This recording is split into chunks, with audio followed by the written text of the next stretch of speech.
안녕하십니까. 저는 40대의 평범한 남자입니다. 평범하다고는 했지만 인생에 참 우여곡절이 많았습니다. 좋았던 것보다 곱절로 힘든 일이 훨씬 많았던 인생이었습니다. 그런데 그 힘든 날들도 어쨌든 지나가긴 지나가더라고요. 지금은 인생의 큰 산 넘기고 평탄한 하루들을 보내고 있는 중입니다. 이런 평범한 인생을 살게 해준 고마운 분이 계시는데요. 배울 것도 많고 생각도 참 깊은 사람입니다. 그분과의 특별했던 만남을 얘기해 보려고 합니다. 저는 가방끈이 짧습니다. 중학교를 겨우 졸업했어요. 이유는 저희 아버지 때문이었는데요. 사내 새끼가 나가서 돈이나 벌어야지. 공부는 무슨 공부야. 나 때는 학교도 안 나오고 다 잘만 살았어. 이런 말을 했기 때문이었습니다. 아마 6남매 중 막내인 저까지 고등학교를 졸업시키기에 힘드셨나 봅니다. 아버지는 지극히 평범한 회사원이었거든요. 그래서 중학교까지만 겨우 다니고 고등학생 때부터는 일을 했습니다. 저보다 2살 많은 넷째 형을 따라서 공장에 나갔습니다. 전자레인지에 들어가는 부속품을 만드는 공장이었습니다. 집과도 멀리 떨어진 곳이라서 숙소 생활을 했습니다. 분명 돈을 버는데 숙소비로 빠지는 돈이 컸습니다. 숙소비, 밥값 빼고 남은 돈을 형과 합쳐보면 회사원 월급에도 못 미치는 돈이었습니다. 그래도 저희는 돈을 벌었다는 뿌듯함에 두껍다만 돈 봉투를 들고 집으로 갔습니다. 한 달에 한 번 가는 집은 정겹고도 낯설고도 무서웠습니다. 어머니를 생각하면 정겨웠고 아버지를 생각하면 이번엔 칭찬을 하실까 화를 내실까 걱정이 되어서 무서웠습니다. 저랑 넷째 형이 번 돈은 첫째 형과 둘째 누나에게로 갔습니다. 첫째 형은 서울에서 회사를 다니다가 결혼을 한다고 아버지께 전세금을 달라고 했습니다. 아버지는 첫째 형이라면 사족을 못 쓰시던 분이셨습니다. 첫째 형한테는 화도 큰 소리도 한 번 내지 않으셨습니다. 장남이 집에 기둥이야. 장남 기를 죽이면 쓰나. 이렇게 말씀하시곤 했습니다. 둘째 누나는 삼수를 해서 대학교에 갔습니다. 서울에 있는 대학도 아니고 가기 어려운 학과도 아니었는데 왜 삼수씩이나 해서 가는 건지 저는 이해할 수 없었습니다. 하지만 모든 건 아버지 위주로 돌아갔습니다. 아버지는 둘째 누나를 엄청 예뻐하셨습니다. 집에 공부하는 사람 하나는 있어야지. 제가 시어머니 없어서 그래. 우리 둘째가 머리가 얼마나 좋은데. 아버지의 관심은 모두 첫째 형과 둘째 누나에게 돌아갔기에 셋째 누나, 넷째 형, 저는 그야말로 들러리였습니다. 저는 아버지가 무서웠지만 아버지의 관심이 고팠습니다. 아버지가 첫째 형을 보고 웃으시는 것처럼 저를 보고도 웃으셨으면 좋겠다고 생각했습니다. 그 작은 마음의 불꽃은 서서히 타올랐습니다. 질투처럼 시작한 그 마음은 제 삶의 원동력이 되었고 야망과 포부가 되었습니다. 17살, 18살, 19살은 쭉 공장에서 일을 했습니다. 19살 때 가게 된 신발 공장에서는 돈을 꽤 많이 벌었습니다. 꽤 많이 벌어봤자 일반 회사원 월급과 맞먹는 정도였지만 당시 제게는 엄청 큰 돈이었습니다.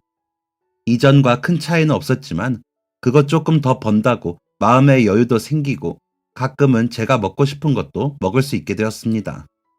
돈이라는 건 이런 거구나. 이렇게 좋은 거구나.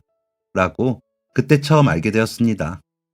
20살이 되자마자 군대에 갔습니다. 그리고 군대에서 휴가를 나오면 저는 막노동을 나갔습니다. 야, 휴가 나왔으면 술이나 퍼먹지 무슨 일을 해? 너 또라이냐? 노는 것을 좋아하는 넷째 형은 저를 이해하지 못했습니다. 하지만 저는 군대에서 주는 돈이 너무 적다고 생각했습니다. 아니, 나라를 지키는데 야간 근무도 하고 훈련도 힘든데 그에 비해서 월급이 너무너무 적다고 생각했습니다. 그리고 군대 제대하면 다시 공장에 들어가기 싫었습니다. 작은 창이 줄지어진 혹은 창이 없는 갑갑한 공장에서 기계처럼 일하는 건 지긋지긋했습니다. 돈을 모아두면 조금이라도 낫지 않을까 싶어서 휴가 때마다 돈을 벌었던 거였습니다. 그렇게 군대 제대하고 나니까 제가 신발 공장에서 벌었던 월급의 2배 정도가 모여 있었습니다. 이 돈으로 뭘 할까 고민을 했습니다. 그러다가 같이 공장에서 일했던 형이 서울에서 노점상을 한다고 했습니다. 그게 어디였냐면 바로 명동이었습니다.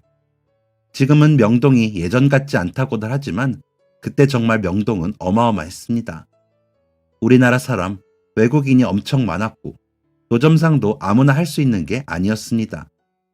그때 노점상 했던 사람들 지금 다 엄청 잘 살 겁니다.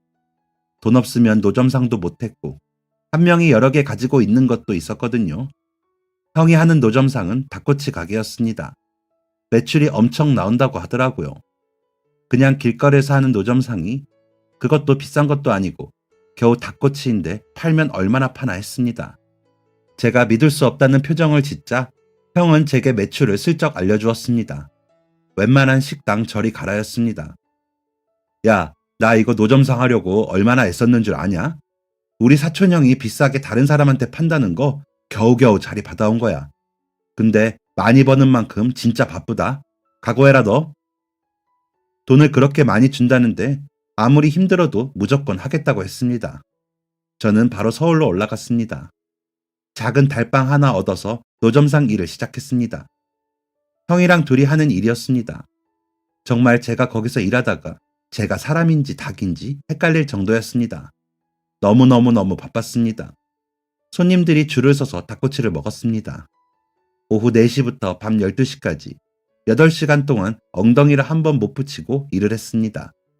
닭을 꼬치에 꽂고 불에 굽고 양념을 바르고 포장해주고 처음엔 8시간을 어떻게 보내나 시간이 참 안 가겠다 생각했는데 순식간에 시간이 지나갔습니다. 일을 마치고 장사를 마치면 형하고 근처 노가리집에 가서 술을 한잔 했습니다. 딱 1시간만 먹고 귀가했습니다. 그리고 대부분의 날들은 씻지도 못하고 방 들어가자마자 신발만 벗고 쓰러져서 잠을 잤습니다. 그렇게 제가 닭인지 사람인지 구분도 못하고 2년을 일했습니다.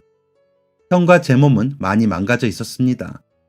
어깨랑 목이랑 무릎이랑 다 망가져서 병원 갔다가 출근하는 게 일상이 되었습니다. 돈은 많이 벌었지만 더 이상은 무리라고 생각했습니다. 형은 그때 오래 사귄 여자친구랑 결혼을 준비하고 있었습니다. 돈이 잘 벌리는 노점상을 놓을 수 없었던 형은 알바생을 더 뽑아서 노점상을 유지한다고 했습니다. 그리고 저는 노점상을 나왔습니다. 형이 잘 챙겨줘서 돈도 꽤 많이 벌기도 했지만 매일 쓰러지듯 바쁘게 일을 하니까 쓸 곳이 없어서 돈이 많이 모여 있었습니다. 저는 장사를 해보기로 했습니다. 뭐든 노점상만큼은 안 바쁘지 않을까 생각했습니다. 저는 돼지고깃집을 차렸습니다. 대출을 잔뜩 땡겨서 차린 가게였지만 성공할 수 있을 거란 확신이 있었습니다. 제 확신은 현실로 바뀌었습니다. 가게가 정말 잘 됐습니다. 오픈 2달 만에 주방 이모님 1분, 홀 알바생 2명을 구했습니다. 오픈한 지 5달이 되었을 때 부모님을 가게로 모셨습니다. 기차표도 끊어드리고 서울에 있는 5성급 호텔도 잡아드렸습니다. 그때가 처음이었습니다. 아버지께서 저를 보고 환하게 웃으셨습니다. 우리 막내가 사고 한번 쳤구나. 서울에 가게도 차리고. 장하다 우리 막내. 네 형 누나들한테 내가 어떻게 했는데 그것들 지금 사는 꼬라지를 봐라. 잘했다. 막내야 장하다. 제 노력을 보상받은 기분이었습니다. 아버지가 저를 향해 환하게 웃어주시는 그 모습은 아직도 잊을 수가 없습니다. 그렇게 2분은 제 가게에서 배부르게 식사를 하시고는 제가 잡아드린 호텔에서 하루를 묵으셨고 다시 기차를 타고 집으로 돌아가셨습니다. 그리고 그로부터 일주일이 채 안 된 어느 날 아버지가 암 진단을 받으셨습니다. 제 가게로 저희 5남매가 모였습니다. 당시 제 형 누나들이 하고 있던 일을 나열해보자면 이렇습니다. 첫째 형은 자동차 매장에서 일하고 있었습니다. 아이가 2 있었고요. 인센티브를 받는 영업직이다 보니까 수입이 들쭉날쭉하기도 했고 첫째 형이 낭비가 엄청 심했습니다. 어릴 때부터 그랬습니다. 뭐 사달라고 하면 아버지가 거의 사줘서 그런지 돈 귀한 줄을 몰랐습니다. 아파트 전세금도 아버지가 해주시니 돈의 가치를 몰랐던 것 같기도 했고요. 아무튼 주제에 넘치는 명품을 좋아했습니다. 형수도 매한가지였고요. 그래서 첫째 형은 빚만 많이 있었습니다. 둘째 누나는 대학교 졸업하고 갑자기 영화를 하고 싶다며 감독이라는 사람들과 어울려 다녔습니다. 그 후 몇 년 동안 제대로 된 작품 하나 낸 적이 없습니다. 독립영화를 찍는다고 하는데 그것도 모르겠습니다. 분명한 건 모아둔 돈이 하나도 없는 편의점 알바생이라는 것이었습니다. 셋째 누나는 간호조무사였습니다. 그때 간호사인 매형이랑 결혼 준비를 하고 있을 때였습니다. 넷째 형은 여전히 놀기를 좋아했습니다. 백화점에 있는 식당 매니저로 일하고 있었는데 맨날 여자친구랑 노느라 돈 쓰기 바빠 보였습니다. 그래서 결론은 돈 잘 버는 채가 아버지 병원비를 내라는 것이었습니다. 다들 우물쭈물하고 있다가 첫째 형의 한마디에 너도 나도 거들었습니다. 야 대준아, 형이 무슨 돈이 있냐? 나 빚만 많다니까. 그리고 네 조카들 봐라. 걔네 키우느라 벅차다 나는. 그래, 우리 중에 네가 제일 잘 벌잖아. 아버지 병원비는 우습잖아. 우리가 아버지를 모시라는 것도 아니고 병원비만 좀 해달라는 거지. 그것도 우리가 다 내라고 하겠냐? 그냥 수술비랑 입원비 정도만 내줘라. 우리가 네 형이랑 누나들인데 체면이 있지. 이렇게 사정해야 하냐? 우리 사정이 다 안 좋아서 그래. 형 누나들은 항상 이런 식이었습니다. 어릴 때부터 네가 이해해라. 막내니까 네가 감당해라 이랬습니다. 수술비랑 입원비 내라는 거면 그냥 병원비 전부 다 내라는 거 아닌가요? 생각 같아선 다 모른 척하고 싶었지만 그래도 제 아버지니까 그럴 수 없었습니다. 상대적으로 아버지랑 가까이에 살고 있는 셋째 누나랑 넷째 형이 아버지께 많이 오가기로 했고, 첫째 형이랑 둘째 누나가 어머니 생활비를 드리기로 했고, 저는 아버지 병원비를 내기로 했습니다. 다들 그렇게까지 병원비를 저한테 떠넘긴 건 아버지의 병원 생활이 얼마나 길어질지 모르기 때문이었습니다. 아버지는 수술을 하시고서도 꽤 오랜 시간 병원에 입원을 하셔야 했습니다. 퇴원 후에는 항암 치료까지 하셨습니다. 아버지를 잘 보살핀다던 셋째 누나와 넷째 형은 아버지께 거의 가지 않았습니다. 저는 그 사실을 어머니와의 통화에서 알게 되었습니다. 어머니가 아버지 병수발을 다 드셨습니다. 수술하시고 입원하시고 항암 치료하는 5년 동안 어머니는 혼자서 그 힘든 일을 도맡아 하셨습니다. 그렇게 오랫동안이나 아버지의 아픈 모습을 보셨음에도 어머니는 아버지의 마지막 순간을 부정하셨습니다. 어머니가 장례식장에서 목 놓아서 펑펑 우시던 그 모습을 잊을 수가 없습니다. 아버지가 돌아가시고 저희 오남매는 5년 전 그날처럼 다시 모였습니다. 서로의 눈치를 살살 살피는 모습이 두 번째임에도 불구하고 지긋지긋했습니다. 둘째 누나가 운을 뗐습니다. 나는 이번에 일본 출장 가거든. 놀러 가는 거 아니고 촬영하러. 얼마나 걸릴지도 몰라서. 그래서 나는 엄마 모시기 힘들 것 같은데. 둘째 누나의 뒤를 이어 다들 이때다 싶어 이 핑계 저 핑계를 가져다 댔습니다. 주제만 어머니를 누가 모시느냐로 바뀌었을 뿐 5년이 지난 그때도 태도는 다 똑같았습니다. 저는 깊은 한숨을 쉬었습니다. 왜냐하면 저도 여유가 있었던 건 아니었기 때문이었습니다. 가게가 안정되기는 했지만 그때 2호점 준비를 하던 때라 매일 가게에 나가야 했습니다. 오전에는 인테리어 미팅이 있었고 오후에는 본점과 2호점을 오가며 일을 받고 자정이 되어서 퇴근을 했습니다. 하지만 제 어머니잖아요. 내가 당장 내일 죽는다고 해도 모셔야 하고 지켜드려야 하잖아요. 어머니가 저희한테 하셨던 것처럼요. 그래서 결국 제가 어머니를 모시기로 했습니다. 형들과 누나들은 그제야 굳어있던 표정을 풀면서 많이 도와줄 테니 걱정하지 말라는 거짓말을 했습니다. 그 이후 한 번도 어머니나 저를 찾아온 형제는 없었죠. 저는 가게가 잘 되면서 1년 사이에 대출금을 다 갚고 좋은 외제차도 한 대 뽑아서 타고 다니고 3년째 되던 해에 아파트를 하나 구매했습니다. 제가 혼자 살기에는 넓은 집 같아서 세를 주고 있었는데 어머니를 모시게 되면서 그 아파트에 들어갔습니다. 부모님이 지내시던 본가는 처분을 했습니다. 그때도 진짜 웃겼습니다. 첫째 형이 그건 아버지가 생전에 본인한테 물려주기로 한 거였다면서 악을 쓰고 말을 하더라고요. 저는 재산에 관심도 없고 욕심도 없어서 손 놓고 구경했는데 형들이랑 누나들이 싸우는 꼴이 진짜 웃겼습니다. 결국 처분한 본가는 50%는 첫째 형이 가져가고 나머지 50%는 둘째 누나랑 셋째 누나랑 넷째 형이 나눠 가졌습니다. 그냥 알아서들 살아라. 나는 어머니랑 잘 먹고 잘 살겠다 하는 마음이었습니다. 그때 가게도 잘 되고 있었고 투자를 여러 곳에서 받고 2호점을 본점보다 크게 계획하고 있었거든요. 승승장구라는 말이 딱 어울리는 표현이었습니다. 하지만 저는 2호점이 완성되는 것도 보지 못하고 추락하게 됩니다. 초반에 가게 오픈한 지 얼마 안 되었을 때 알바생이 한 명 들어왔었습니다. 20대 초반의 나이에 똘망똘망한 눈에 일하는 센스도 있는 남자 알바생이었습니다. 일도 곧잘하고 싹싹하고 홀아버지 모시고 사는 것도 딱해서 많이 챙겨주었습니다. 그렇게 인연이 깊어졌고 매니저까지 승진을 시켜주어서 제가 없는 날은 본점을 그 매니저가 관리를 했습니다. 제가 아파트로 이사를 막 하고 어머니랑 장을 볼 게 많아서 가게를 비운 날이었습니다. 어머니랑 마트 가서 냉장고에 채울 거랑 생필품 이것저것 사서 집에 가서 정리를 하고 있었습니다. 다른 알바생한테 전화가 왔습니다. 사장님, 매장에 경찰이 왔는데요. 이거 어떡하죠?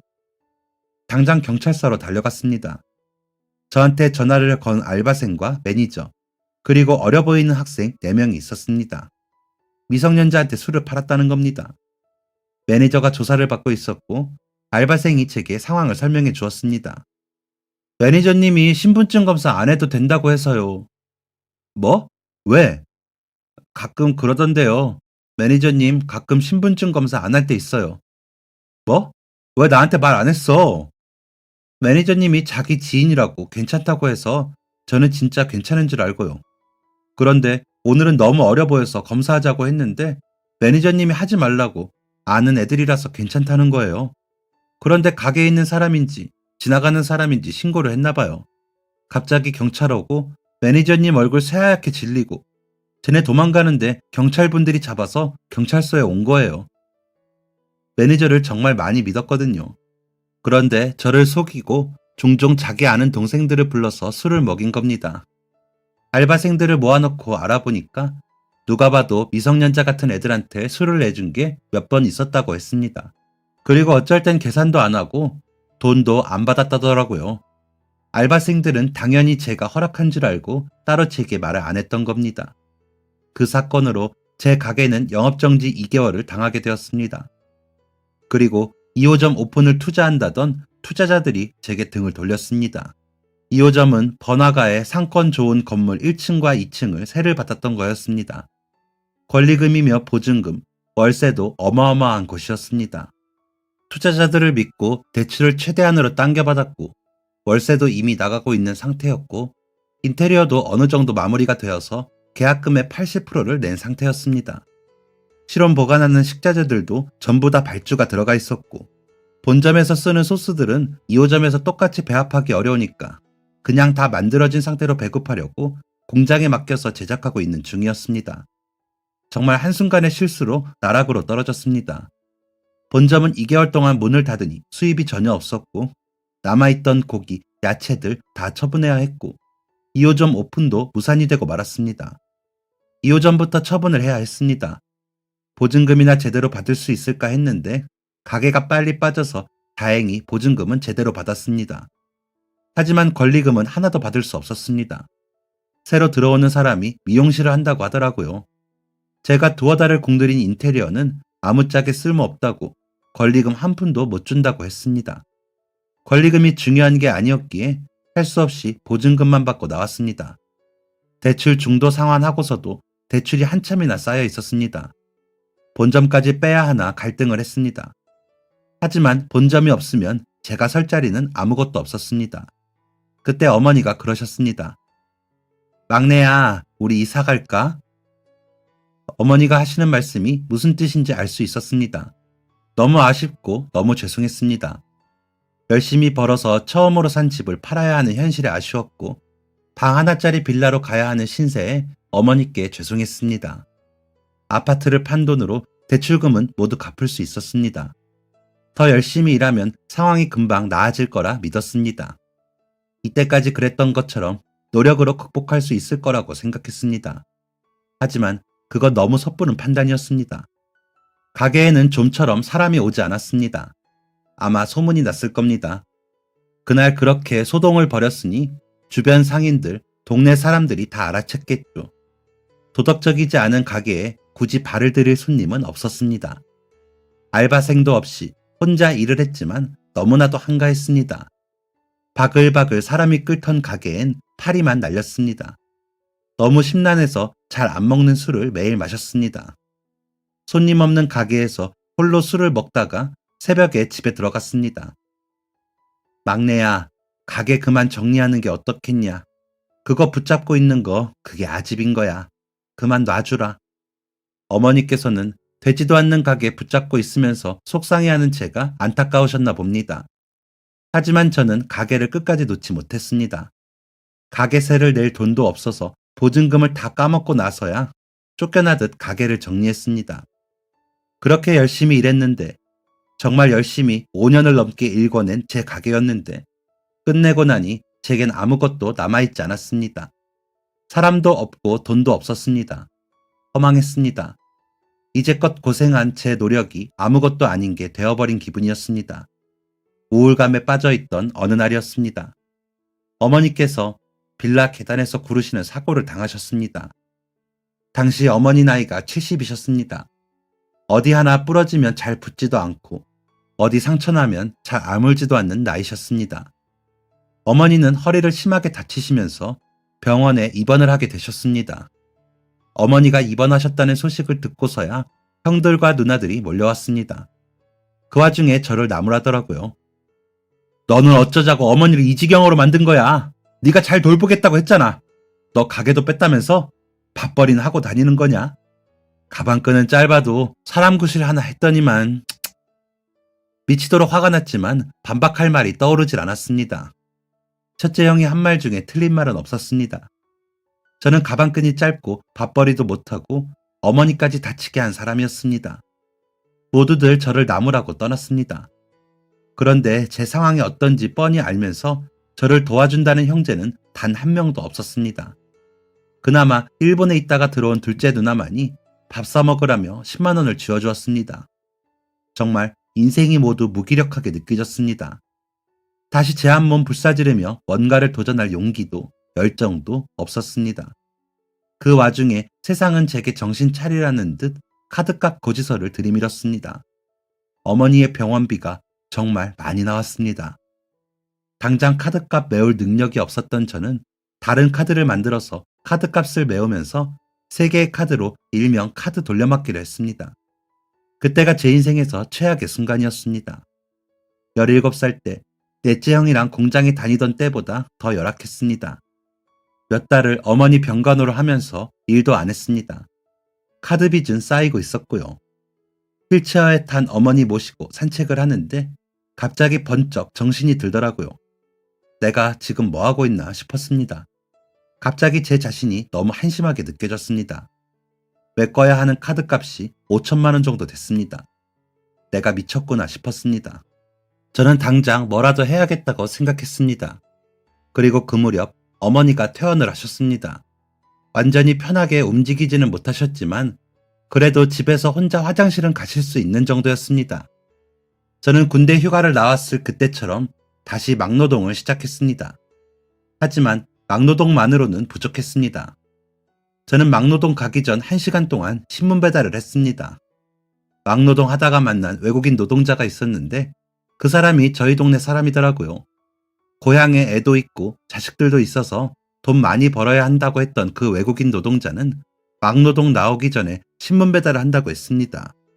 그런데 양이 너무 많아서 힘들다고 하더라고요. 그래서 그럼 저랑 반으로 나눠서 하면 어떠냐고 했고 그 사람이 좋다고 했습니다. 그때부터 저희는 막노동 나가기 전에 1시간 동안 동네를 반씩 나눠서 신문을 돌렸습니다. 매일 새벽 4시에 일어났습니다. 신문사에 가서 오토바이랑 신문을 받아들고 신문을 돌리고 다시 오토바이 가져다 주고 막노동을 나갔습니다. 제가 신문을 돌리는 곳은 보통 사무실이었습니다. 옛날이야 집에서 신문 받아서 봤지 날이 갈수록 신문 받아보는 사람들이 많이 없잖아요. 그때 신문 돌리던 곳이 큰 건물이 많은 곳이었습니다.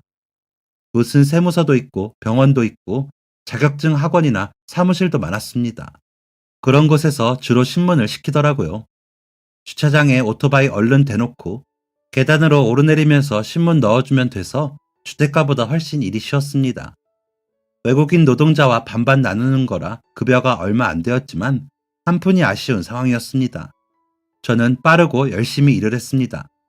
뭐든 마음이 급하면 일을 그르치는 건데 제가 그걸 잊고 있었습니다.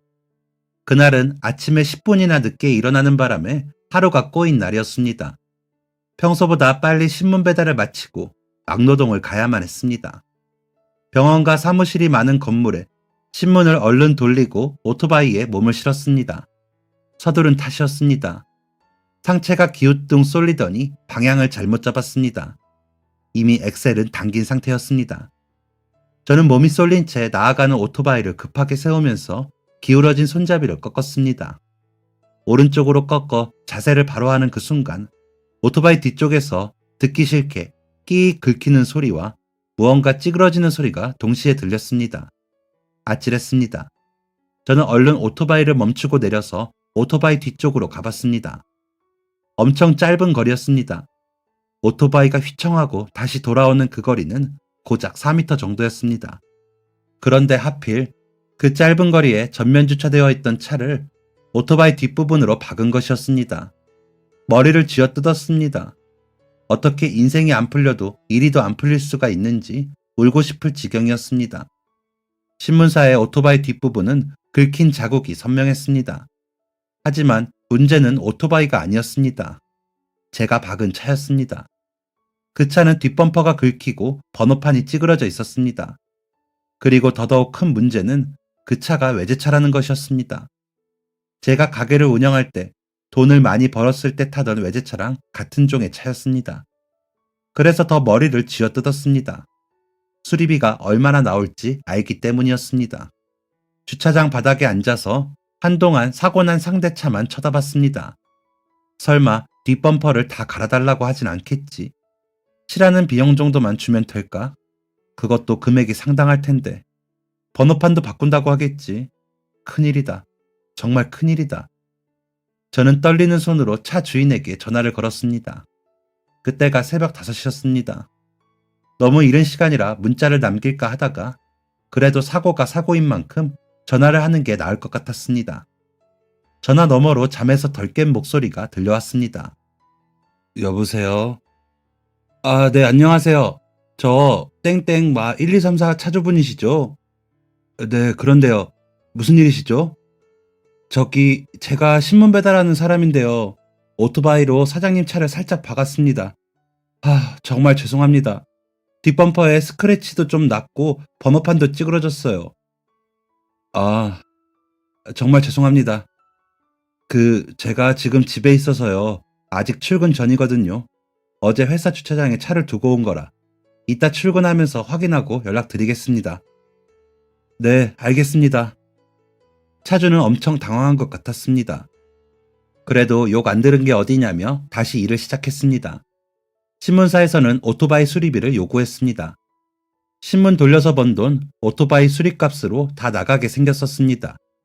그날 막노동 하러 가서도 하루 종일 사고 난 것만 생각이 났습니다. 후회해도 소용이 없다는 걸 알았지만 왜 그때 균형을 못 잡았을까 하면서 마음이 답답했습니다. 차주에게서 연락이 온 건 그 다음 날이었습니다. 여보세요? 어제 사고 내신 차주인데요. 네네, 사장님. 지금 센터 왔는데 그냥 제가 수리비 부담하겠습니다. 네? 수리비 얼마 나오지도 않았고 저희도 신문 받아서 보고 있거든요.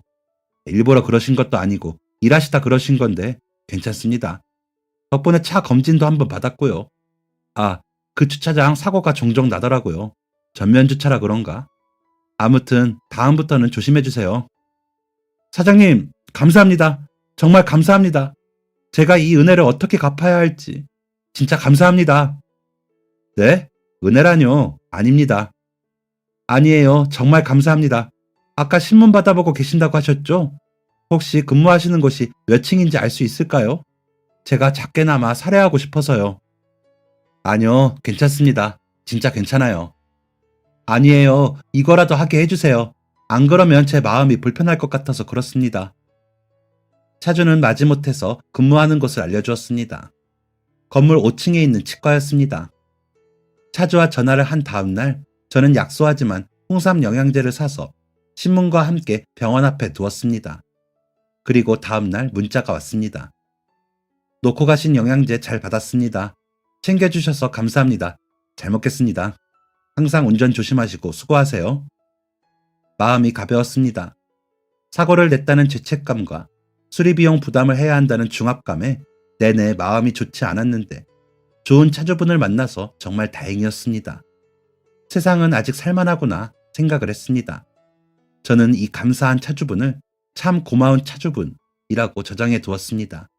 그러고서 한 달쯤이 지났습니다. 저는 여전히 똑같은 일상을 반복하고 있었습니다. 이른 새벽에 신문 배달을 하고 마치고선 곧장 막노동을 하러 나갔습니다. 그런데 하루는 비가 많이 온다고 해서 작업이 취소된 날이었습니다. 신문 다 돌리고 곧장 집에 갈까 하다가 오랜만에 목욕탕에 가기로 했습니다. 동네에 24시간 하는 목욕탕에 갔습니다. 이른 시간이라 사람이 하나도 없더라고요. 오랜만에 뜨끈한 물에 지지면서 피로 좀 풀어야겠다고 생각했습니다. 그런데 목욕탕에 들어갔는데 사람이 한 명 있더라고요. 나처럼 이른 시간에 오는 사람이 또 있구나 하고 별로 대수롭지 않게 생각했습니다. 그리고 간단하게 샤워를 마치고 탕에 들어가려던 순간이었습니다. 아까 탕 속에 앉아있던 사람이 보이질 않더라고요. 그 사이에 나간 건가 했습니다. 그런데 제가 분명 문 옆에서 샤워를 했거든요. 그런데 아무런 인기척도 느끼지를 못했습니다. 문소리도 안 들렸고요. 뭔가 이상하다고 생각하던 그 순간이었습니다. 탕에 들어가려고 가까이에 갔는데 뭔가 허연 게 떠 있더라고요. 사람이었습니다. 너무 놀라서 무슨 생각을 할 겨를도 없이 저는 얼른 사람을 끌어냈습니다. 저랑 비슷한 체구의 사람이었는데 무슨 짐짝 하나 되는 양 엄청 무거운 겁니다. 이거 큰일 났다. 이거 진짜 야단났다 싶었습니다. 저는 얼른 나가서 카운터에 있던 사장님한테 도와달라고 소리쳤습니다. 사장님이 탕 앞에 있는 빨래통에서 수건 더미 통째로 들고 와서 물에 빠진 사람 머리에 받쳐주었습니다. 사장님, 119요. 얼른요. 빨리요. 사장님은 119에 신고하려고 뛰쳐나갔고 저는 곧장 심폐소생술을 시작했습니다. 예전에 공장을 다닐 때 교육을 듣다가 배운 적이 있었습니다. 그 기억을 끄집어내서 열심히 심폐소생술을 했습니다. 그 사람 목구멍에 물이 가득했는데 심폐소생술 하다가 그게 뭔가 보글보글 하더라고요. 가능성이 있겠다 싶어서 더 열심히 심폐소생술을 했습니다. 그러다가 그 사람 입에서 줄줄 물이 흘러나왔습니다. 그래도 여전히 의식은 하나도 없었습니다. 때마침 119 구급대원들이 도착을 했고 불이 나게 물에 빠진 사람을 데리고 밖으로 나갔습니다. 그 정신없는 와중에 제게 어떻게 발견했냐, 어떻게 꺼냈냐, 심폐소생을 몇 분간 했냐 묻길래 횡설수설하면서 대답을 했습니다. 그러니까 다행히 기도가 확보되었다고 하더라고요. 천만 다행이라고, 저 아니면 큰일 났을 거라고 했습니다. 구급대원들이 떠나고 저는 다리에 힘이 풀려 주르륵 주저앉았습니다. 목욕탕 사장님이 제가 자그마치 10분을 심폐소생을 했다 하더라고요. 시간이 그렇게 흐르는지도 모르고 그냥 그 사람 살려야겠다는 생각만 했었습니다. 제 덕분이라니 천만 다행이다. 진짜 다행이다 생각했습니다. 결국 그날은 탕에 한 발자국도 못 들어가고 집에 가서 내내 잠만 잤습니다. 아, 그런데 목욕탕 나오려는데 사장님이 저를 부르시더군요. 여기 전화번호 적고 가요. 혹시나 그 사람 깨어나면 찾을지도 모르잖아. 네? 아, 괜찮습니다. 아이고, 좋은 일을 했으면 은혜도 받을 줄 알아야 해요. 적고 가요, 얼른. 고민하다가 그냥 전화번호 적는 건데 뭐가 어렵나 싶어서 전화번호 적어두고 왔습니다. 그로부터 이틀이 지난 날이었습니다. 전화가 왔습니다. 그런데 참 고마운 차주분이라고 적혀 있는 겁니다. 뭐지? 차가 잘못되었나? 이제 와서 수리비 달라고 하는 건가? 신문이 안 갔나? 온갖 생각을 하면서 전화를 받았습니다. 그런데 전화를 받았는데 전화 너머에서 흐느끼는 소리가 들리는 겁니다. 그러다 제가 여보세요? 한마디를 하니까 흐느끼던 소리는 엉엉 울음을 터뜨리는 소리로 바뀌었습니다. 너무 당황스러웠습니다. 내가 뭘 잘못한 건가 생각했습니다. 그런데 갑자기 뜬금없는 말을 하는 겁니다. 선생님이세요? 선생님이 저 구해주신 겁니까? 네? 그게 무슨 말씀이신지. 구하다뇨. 접니다, 저 그때 그 차주예요. 네, 압니다. 그런데 그게 왜? 이틀 전 목욕탕, 그거 접니다. 그때 물에 빠진 사람, 선생님께서 구해주신 놈이 바로 접니다. 네? 네? 목욕탕에서 탕에 빠지셨던 분이 사장님이시라고요? 네, 접니다. 정말, 정말 감사합니다. 정말 감사해요. 제가 정말 큰 은혜를 입었습니다. 이게 무슨 우연인가 싶었습니다. 제가 목욕탕에서 구한 그 사람이 바로 제가 사고 낸 차에 차주라는 겁니다. 그 사람도 제 번호를 저장해 놓고 있었다더라고요. 그리고 목욕탕에서 그 일 있고 병원에서 안정을 취한 다음 바로 목욕탕으로 달려와 자초지종을 듣고 혹시 제 연락처 받은 거 없냐 물었답니다. 그리고 목욕탕 사장님한테 전화번호 받고 깜짝 놀랐다고 덧붙였습니다. 그 사람은 제게 은혜를 갚고 싶다면서 한번 만나자고 했습니다. 저도 이 우연이 참 신기해서 좋다고 했습니다. 저희는 그 사람의 치과가 있는 건물 1층에 있는 중식당에서 만났습니다. 제가 그날 좀 안 좋은 일이 있었습니다. 저희 어머니가 돌아가셨거든요. 장례 다 치르고 어머니 집 정리하고 집에 가서 쉬려다가 피로 풀려고 목욕탕에 들렀습니다. 그런데 제가 어머니 장례 치르는 동안 잘 먹지도 못하고 잠도 못 자서 너무 무리했었나 봐요. 어떻게 물속에 들어갔는지도 모르겠습니다. 아무튼 선생님 덕분에 살았습니다. 선생님 아니었으면 저 벌써 어머니 따라서 세상 떠났을 거예요. 정말 정말 감사합니다. 제가 정말 큰 빚을 졌습니다. 아니요, 빚이라뇨. 저도 사장님께 도움 받았는걸요. 어쩌다 우연히 이렇게 되었지만 은혜 갚은 거라고 생각해 주세요. 아닙니다. 제가 뭐 어려운 일 한 것도 아니고 수리비 정말 얼마 안 나왔었어요. 선생님께서 해주신 일에 비하면 저는 아무것도 아닙니다. 저보다 3살 많은 그 사람은 보기보다 털털한 면도 있으면서 생각이 참 깊고 속도 깊은 사람이었습니다. 그날 밥을 먹으면서 얘기하다 보니까 저희 고향이 같더라고요. 어쩌면 오며 가며 마주쳤을지도 모르겠다면서 신기하다고 했습니다. 그렇게 인연이 되어서 저희는 종종 만남을 가졌습니다. 사는 동네도 비슷하겠다. 나이대도 비슷하고 고향도 같으니 공감되는 부분이 있더라고요. 물론 치과 원장과 막노동꾼이라는 차이가 심했지만 신기하게도 그런 격차가 느껴지지 않았습니다. 제가 5남매 중 막내이다 보니까 어릴 때부터 가족뿐만 아니라 주변에 형 누나들이 참 많았습니다. 다 형 누나들의 친구였죠. 그런데 좋은 꼴을 못 봤잖아요. 어릴 때부터 줄곧 어리다고 만만하게 생각했으니까요. 그래서 선입견이 좀 있었는데 그 형은 달랐습니다. 아무것도 아닌 저를 존중해 주었습니다. 이런 게 진짜 어른이구나 하고 알게 해준 사람이었습니다. 그러던 어느 날이었습니다. 갑자기 형이 제게 조심스럽게 물어보더라고요. 혹시 우리 형하고 일해보지 않을래?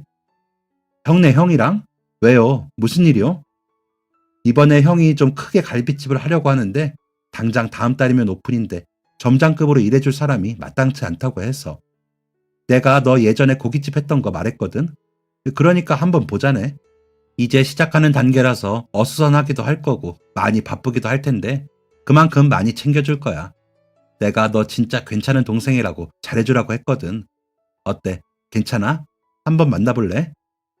여부가 없었습니다. 뭐든 지금보다야 나은 인생이었습니다. 저는 그 다음 주에 형네 형 만나서 인사드리고 갈빗집 점장으로 들어가게 되었습니다. 맨날 신문 돌리고 막노동 하던 날보다 돈을 배로 벌면서 일을 했습니다. 갈빗집 일하면서 다시 제가 좀 생산적인 사람이 된 것 같은 기분이 들더라고요. 그동안 막노동 하면서는 이리 차면 이리 굴러가고 저리 차면 저리 굴러가는 인생을 살고 있다고 생각했거든요. 아무 욕심도 없고 그냥 이러다 죽겠지 생각한 게 여러 번이었습니다. 그런데 갈빗집 들어가고서는 생각이 완전히 바뀌었습니다. 아, 나 아직까지는 뭔가 할 수 있는 사람이구나 하는 가능성을 봤습니다. 자존감도 올라가고 삶에 대한 희망도 보였습니다. 그렇게 지금 4년이 지났습니다. 저 작년에 끝이 보이지 않던 빚 전부 다 갚았습니다. 정기적으로 어머니 병원 검진 비용도 나가고 생활비도 나가고 이자도 세니까 빚이 다 갚을 기미가 보이질 않았는데 그게 끝이 있긴 하더라고요. 저 빚 다 갚은 날 형 치과 끝나는 시간 맞춰서 가서 형이랑 형의 형이랑 셋이서 대포집에서 시원하게 한 잔 마셨습니다. 저기 심장 안까지 후련한 기분이더라고요. 어머니께서도 장하다면서 저를 안아주셨습니다. 참 인생이 웃깁니다. 잘 된다 싶으면 추락하고, 또 괜찮다 싶으면 추락하고, 진짜 끝이나 싶으면 올라가고, 이게 롤러코스터가 아니면 뭐겠습니까? 형이 그러더라고요. 앞으로 살아갈 인생에도 굴곡이 없지는 않을 거라고요. 그런데 그때 자기가 최선을 다해서 도와주겠다고 했습니다. 제가 가족복이 참 없다고 생각했거든요. 형들, 누나들이 다 좀 그랬으니까요. 그런데 가족복 대신 인복이 있었나 봅니다. 참 좋은 사람들 만나서 분에 넘치는 좋은 일 하면서 살고 있네요. 쭉 오늘만 같았으면 좋겠습니다. 쭉 오늘만큼만 행복하고 오늘만큼만 힘들었으면 합니다. 제 나이 40인데도 요즘 꿈을 꿉니다. 더 열심히 일하고 싶은 꿈, 더 좋은 인연 만나고 싶은 꿈, 어머니 행복하게 해드리고 싶은 꿈. 그 꿈 다 이룰 때까지 부지런히 노력하고 살겠습니다. 지금까지 긴 이야기 들어주셔서 정말 감사합니다. 올해는 여러분들께도 좋은 일이 생기시길 간절히 바랍니다. 지금까지 사연 들어주셔서 감사합니다. 사연이 재밌으셨다면 구독과 좋아요를 눌러주세요. 감사합니다. 안녕히 계세요.